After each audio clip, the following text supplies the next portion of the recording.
What would happen if everyone on Earth stood as close to each other as they could and jumped, everyone landing on the ground at the same instant?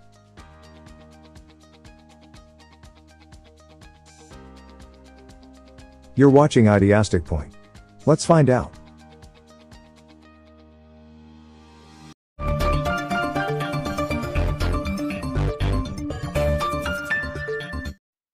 At the start of the scenario, the entire Earth's population has been magically transported together into one place.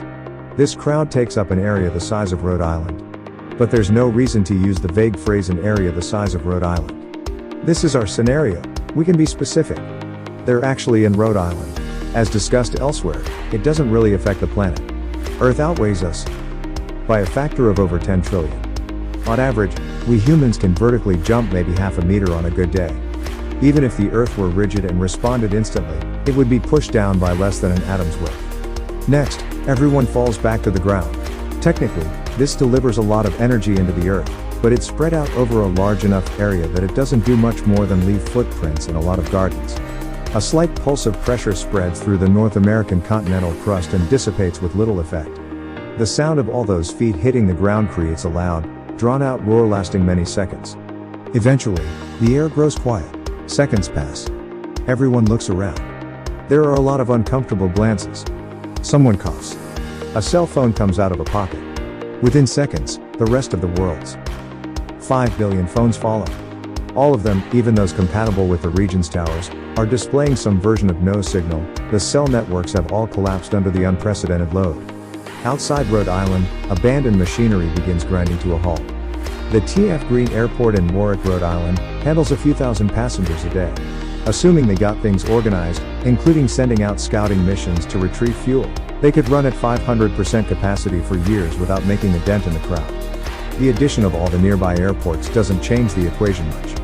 Nor does the region's light rail system. Crowds climb on board container ships in the deep water port of Providence, but stocking sufficient food and water for a long sea voyage proves a challenge.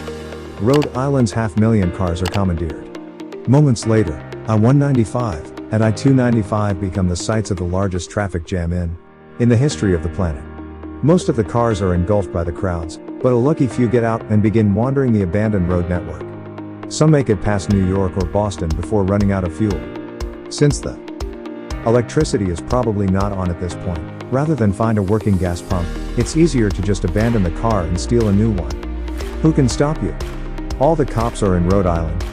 The edge of the crowd spreads outward into southern Massachusetts and Connecticut. Any two people who meet are unlikely to have a language in common, and almost nobody knows the area. The state becomes a chaotic patchwork of coalescing and collapsing social hierarchies. Violence is common. Everybody is hungry and thirsty. Grocery stores are empty. Fresh water is hard to come by and there's no efficient system for distributing it. Within weeks, Rhode Island is a graveyard of billions. The survivors spread out across the face of the world and struggle to build a new civilization atop the pristine ruins of the old.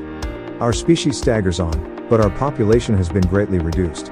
Earth's orbit is completely unaffected, it spins along exactly as it did before our species' wide jump. But at least now we know. Thanks for watching.